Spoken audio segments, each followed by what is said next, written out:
Good morning traders. So market మనకి ఈరోజు around 200 points gap down అయిందండి మనకు. సో మార్కెట్లో మనకు వచ్చేసి బయర్స్ ఎస్ఎల్టీ చేయడానికి చాలా లాంగ్ ఉన్నారు వాళ్ళు. సో అప్ టు 55,000 కిందికి వస్తే వీళ్ళు మాక్సిమం ప్రాఫిట్ బుక్ చేసుకోవడానికి ట్రై చేస్తారు. సో మార్కెట్లో ఫస్ట్ మనకు నియర్ బై ఎవరు సెల్లర్స్ ఉన్నారు, సో వాళ్ళని టార్గెట్ చేసిన తర్వాతకి మార్కెట్లో ఏమైనా ఫాలో అయ్యే ఛాన్స్ ఉంటుంది. ఇంకా అప్ టు ఇక్కడ నియర్ బై బయర్స్ ఎవరైతే ఉన్నారో సో వాళ్ళందరినీ నిన్ననే ఎగ్జిట్ చేయించేసిన వాటికి.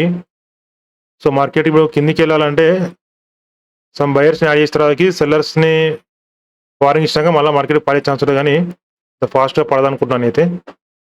సో నిఫ్టీలో ఇక్కడ బై చేశారో వాళ్ళకి వార్నింగ్ ఇచ్చిన తర్వాతకి మళ్ళీ మార్కెట్లో అప్ సైడ్ వెళ్తుందండి.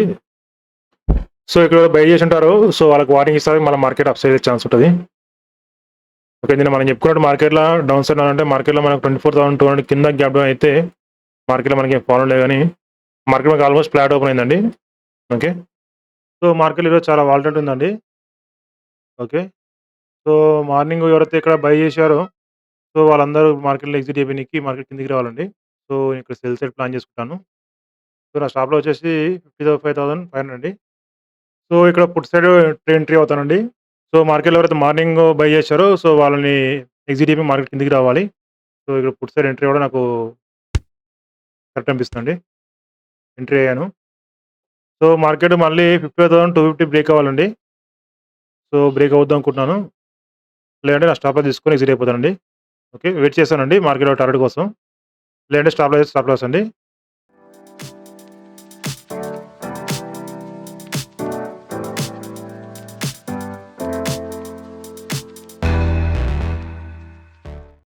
సో ఎగ్జిట్ అవుతానండి. సో మార్కెట్లో ఇంతకంటే ఎక్కువ నాకు కనిపించట్లేదు, కిందికి వెళ్తాను. ఎగ్జిట్ అయ్యాను, ఎందుకంటే మార్కెట్లో చాలా వాలటాలిటీ ఉంది, మళ్ళీ ఏ క్షణాన్ని మళ్ళీ పైకి రావచ్చు. సో అందుకని ఎగ్జిట్ అయ్యానండి. సో ఈరోజు నా ప్రాఫిట్ వచ్చేసి 5,400 అండి.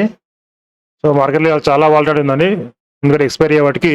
సో అందుకని ఎగ్జిట్ అయిపోయాను, లేదంటే మంచి మార్కెట్లో మనకు 5,200 వరకు వెయిట్ చేసేవానండి. సో ఎందుకంటే చూసారు ఈ స్పైక్స్ ఎలా వచ్చాయో ఈ బగ్స్. సో చెప్పలేము మార్కెట్ మళ్ళీ ఏ విధమైన మూమెంట్ ఉంటో తెలియదు, సో అందుకనే ఎగ్జిట్ అయిపోయానండి. Okay, thank you very much. నా అనాలిసిస్ మీకు నచ్చినట్లయితే ప్లీజ్ లైక్ చేయండి, సబ్స్క్రైబ్ చేసుకోండి, అలాగే ఆల్ నోటిఫికేషన్ ఆన్ చేసుకోండి. థ్యాంక్ యూ అండి, బాయ్.